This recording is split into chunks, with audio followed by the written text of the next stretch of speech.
કચ્છના રણ પ્રદેશમાં પશુપાલકો માટે ઊંટડીનું દૂધ હવે આર્થિક સમૃદ્ધિનું સફેદ સોનું સાબિત થઈ રહ્યું છે। જે દૂધ અગાઉ પાણીના ભાવે વેચાતું હતું તેને ગુજરાત સરકાર અને સરહદ ડેરીના સહયોગથી હવે પ્રતિ લીટર 55 રૂપિયા સુધીનો ભાવ મળી રહ્યો છે। સુપર ફૂડ એવું ગણાઈ રહ્યું છે ઊંટડીનું આ દૂધ અને તેના સચોટ માર્કેટિંગ અને પ્રોસેસિંગના કારણે પશુપાલકોની આવકમાં મોટો ઉછાળો આવ્યો છે। ત્યારે કઈ રીતે કચ્છના પશુપાલકોના જીવનમાં પરિવર્તન આવ્યું છે તેના વિશેની વાત કરીશું આ વિડીયોમાં। નમસ્કાર, નિર્ભય ન્યૂઝમાં આપની સાથે હું મયુરી। કચ્છના રણમાં ઊંટ પાલન પર નભતા પરિવારોની આજીવિકાનું ચિત્ર હવે બદલાયું છે। સરહદ ડેરી દ્વારા દૂધ ખરીદીની વ્યવસ્થિત પદ્ધતિ ઊભી કરવામાં આવી છે, જેના કારણે પશુપાલકોને પ્રતિ લીટર 50 રૂપિયાથી 55 રૂપિયા સુધીનું સીધું ચૂકવણું કરવામાં આવે છે। અને આ વ્યવસ્થાને કારણે પશુપાલકોને દૂધના વેચાણમાં જે અગાઉ સમસ્યાઓ થતી હતી તેમાંથી કાયમી મુક્તિ મળી છે। ઘાસચારાની શોધમાં પશુપાલકોને સતત સ્થળાંતર કરવું પડતું હતું, પરંતુ તે સમસ્યામાંથી તેમને છુટકારો મળ્યો છે અને સરહદ ડેરી એ આ પશુપાલકો માટે આશીર્વાદરૂપ બની છે। ત્યારે આ મામલે પશુપાલકો શું કહી રહ્યા છે તે જોઈ લઈએ।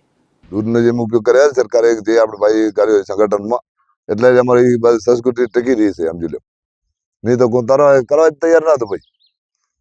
5 રૂપિયા આપણને આવક ન ચડે તો પછી આપણે કરવો છે ને। વેસ્ટ આવી છે ડેરીમાં જાય રહ્યું, જે ભાવ આપે એ 50 રૂપિયા આપે। તો સરહદ ડેરી માત્ર દૂધ જ નથી ખરીદતી, પરંતુ તેનું મૂલ્યવર્ધન કરીને તેમાંથી પનીર અને આઈસ્ક્રીમ જેવી અન્ય બનાવટો અને ઉત્પાદનો પણ બજારમાં મૂકે છે, જેના કારણે પણ પશુપાલકોને ફાયદો થાય છે। તેમની આવકની વાત કરીએ તો વર્ષ 2025-2026માં દૂધની ખરીદીમાં 8.50% નોંધપાત્ર વધારો થયો, જેના પરિણામે ગત વર્ષે જે 8.72 કરોડ રૂપિયાની કુલ પશુપાલકોને ચૂકવણી થઈ હતી તેની સામે આ વર્ષે પશુપાલકોને 9.60 કરોડ રૂપિયાની ચૂકવણી કરવામાં આવી છે। સરકારી પ્રોત્સાહન, લોન સહાય જે મળી રહી છે પશુપાલકોને, તેના પરિણામે ઊંટની કિંમતમાં પણ વધારો થયો છે અને વ્યવસ્થિત માર્કેટિંગ દ્વારા હવે ઊંટ પાલન એક અલગ જ વ્યવસાય બનીને ઉભરી આવ્યું છે। કચ્છનો યુવા વર્ગ પણ હવે આ નવી જ શ્વેત ક્રાંતિમાં જોડાઈ રહ્યો છે। સરહદ ડેરીના ચેરમેન વલમજી હુંબલે આ મામલે શું કહ્યું તે જોઈ લઈએ।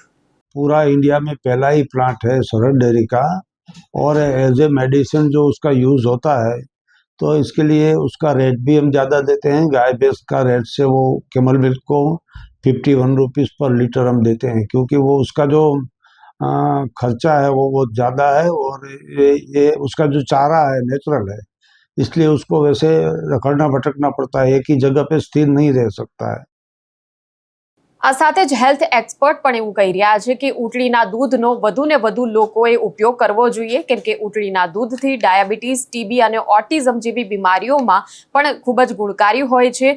લોકોને ખૂબ જ સ્વાસ્થ્યના લાભ પ્રાપ્ત થતા હોય છે। ડોક્ટર અલ્પ અંતાણી આ વિશે માહિતી આપી છે તે જોઈએ। ट्यूबरक्लोसिस के रोगों से अगर कोई पीड़ित है, या बहुत पुरानी कफ के रोगों से जो कोई पीड़ित है, या शरीर के अंदर सूजन यानी इन्फ्लामेटरी कंडीशंस जो होती है, इनमें सभी रोगों में जो है वो ये उष्ट्र क्षीर या कैमल मिल्क का विशेषतः उपयोग कहा गया है। डायबिटीज़ के अंदर भी डेफिनेटली जहाँ पे वायु और कफ का जहाँ पे हम ज़्यादा अग्रवेशन देखने को मिलता है, वहाँ पे भी इसका हम उपयोग कर सकते हैं।